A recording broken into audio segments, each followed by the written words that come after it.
پارہ نمبر 1، سورہ نمبر 2، سورہ البقرہ، آیت نمبر 4۔ اعوذ باللہ من الشیطان الرجیم، بسم اللہ الرحمن الرحیم۔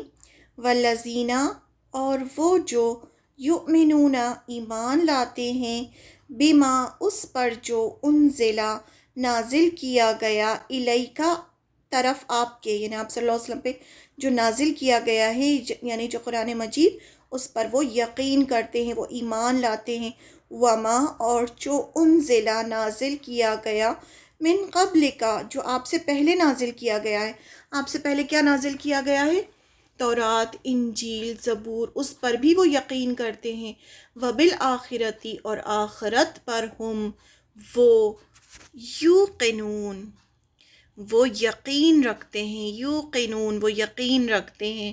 تو یہی متقین کی صفت ہے جو اللہ تعالیٰ ان آیتوں میں بیان کر رہے ہیں کہ وہ کیا کرتے ہیں، وہ ایمان لاتے ہیں اس پر جو آپ کی طرف نازل کیا گیا ہے، یعنی جو قرآن مجید ہے اس پر وہ پورا ایمان لاتے ہیں۔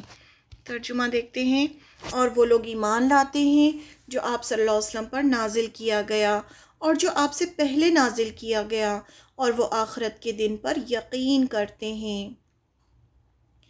And who believe in Quran and the Sunnah which has been sent down, revealed to you, Muhammad, peace be upon him, and in the Torah, and the Injil, Gospel, etc., which were sent down before you, and they believe with certainty in the hereafter, resurrection. hereafter میں کیا کیا آ جاتا ہے؟ resurrection, recompense of their good and bad deeds, paradise and hell, etc. تو یہ سب میں وہ یقین کرتے ہیں اور وہ ایمان لاتے ہیں جو آپ صلی اللہ علیہ وسلم پر نازل کیا گیا اور جو آپ سے پہلے نازل کیا گیا، اور وہ آخرت کے دن پر یقین رکھتے ہیں۔ آپ پر کیا نازل کیا گیا؟ قرآن مجید، اور اس کے علاوہ جو آپ کے اوپر وحی آتی تھی، جس سے آپ سنت بتاتے تھے، جو حدیثیں بتاتے تھے، وہ ان سب پر یقین کرتے ہیں۔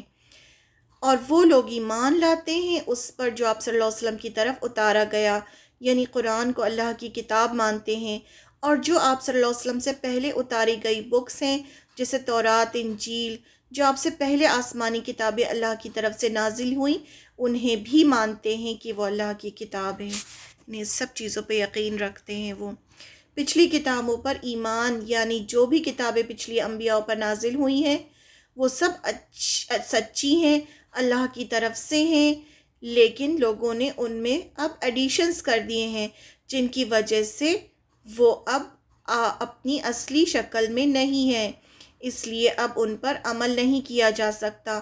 عمل اب صرف قرآن پر ہوگا، تو جو اللہ کی آخری کتاب ہے، جس کی حفاظت کی ذمہ داری خود اللہ تعالیٰ نے لی ہے، جو 1400 سال سے ویسی ہی ہے، کوئی اسے چینج نہیں کر سکتا۔ رسالت کا سلسلہ اب ختم ہو چکا ہے اور قرآن آخری کتاب ہے، یعنی اللہ تعالیٰ نے بہت سارے پیغمبروں کو پہنچایا، انہیں جیسے موسیٰ علیہ السلام کو تورات دی، عیسیٰ علیہ السلام کو انجیل دی، لیکن کیا کیا لوگوں نے؟ اس میں چینجز کر دیے۔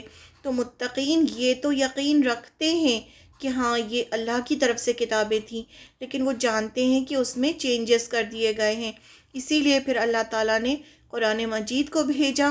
قرآن مجید جو ہے وہ اللہ کی آخری کتاب ہے، کیونکہ رسالت کا سلسلہ ختم ہو گیا، اب کوئی رسول نہیں آئے گا، تو اب جو متقین ہوتے ہیں وہ قرآن مجید پر یقین کرتے ہیں اور اسی کو فالو کرتے ہیں۔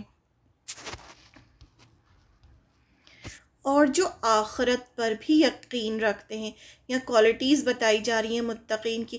آخرت میں کیا کیا آ جاتا ہے؟ آخرت میں جزا، سزا، یعنی جو بھی وہ ان کو یقین ہوتا ہے کہ جو بھی ہم کام کر رہے ہیں اس کا ایک دن آخرت ہوگی، اور ہمیں اللہ کے سامنے میدان حشر ہوگا، ہمیں اللہ کے سامنے اللہ کو جواب دینا ہوگا جو بھی ہم کر کے آئے ہیں دنیا میں، تو اس کا انہیں یقین ہوتا ہے، اور پھر انہیں جنت جہنم کا یقین ہوتا ہے۔ جو بھی اللہ تعالیٰ نے قرآن مجید میں فرمایا ہے اس سب کے بارے میں انہیں یقین ہوتا ہے کہ ہاں ہمیں اللہ کو جواب دینا ہے۔ اور وہ آخرت پر بھی یقین رکھتے ہیں کہ ایک دن یہ دنیا ختم ہو جائے گی، اور جو بھی دنیا میں کیا ہوگا ہر ایک کو اس کا جواب اللہ کو دینا ہوگا۔ جو اچھے برے کام وہ کریں گے اس کا بدلہ جنت یا جہنم ہوگا، یہ انہیں یقین ہوتا ہے۔ پھر اس کی وجہ سے وہ جب کسی سے بات کرتے ہیں تو وہ سوچ سمجھ کے بات کرتے ہیں کہ کوئی ایسی بات نہ ہو جائے کہ جس سے کوئی بات سامنے والے کو بری لگ جائے۔ ان کے ہر عمل جو ہوتے ہیں ایسے لوگوں کے، وہ آخرت اورینٹڈ ہوتے ہیں، یعنی آخرت کو سامنے رکھ کے تقویٰ بھی ہوتا ہے ان کے اندر، اللہ کی ناراضگی کا بھی خوف ہوتا ہے، اللہ سے محبت بھی ہوتی ہے۔ پھر سارے ان کے جو کام ہیں وہ اس حساب سے ہوتے ہیں کہ اللہ کو خوش کرنا ہے، کسی کو ناراض نہیں کرنا۔ وہ ہر کام اپنا یہ سمجھیں کہ تول تول کر کرتے ہیں، سوچ سمجھ کر کرتے ہیں۔ وہ ایسے ہی زبان سے کچھ بھی نہیں نکال دیتے، وہ ان کی زبان سے بھی اگر کچھ نکلتا ہے تو وہ سوچ سمجھ کے بولتے ہیں کہ یہ میرے بولنے سے کوئی مجھ سے گناہ تو نہیں ہو رہا ہے۔ وہ کچھ دیکھتے بھی ہیں تو انہیں احساس ہوتا ہے کہ میری آنکھوں سے تو کوئی گناہ نہیں ہو رہا ہے۔ وہ کچھ سنتے ہیں، کسی کی غیبت سنتے ہیں یا کچھ سنتے ہیں تو انہیں احساس ہوتا ہے کہ ہاں یہ غلط بات ہے۔ تو ایسے لوگ جو ہوتے ہیں وہ متقی ہوتے ہیں۔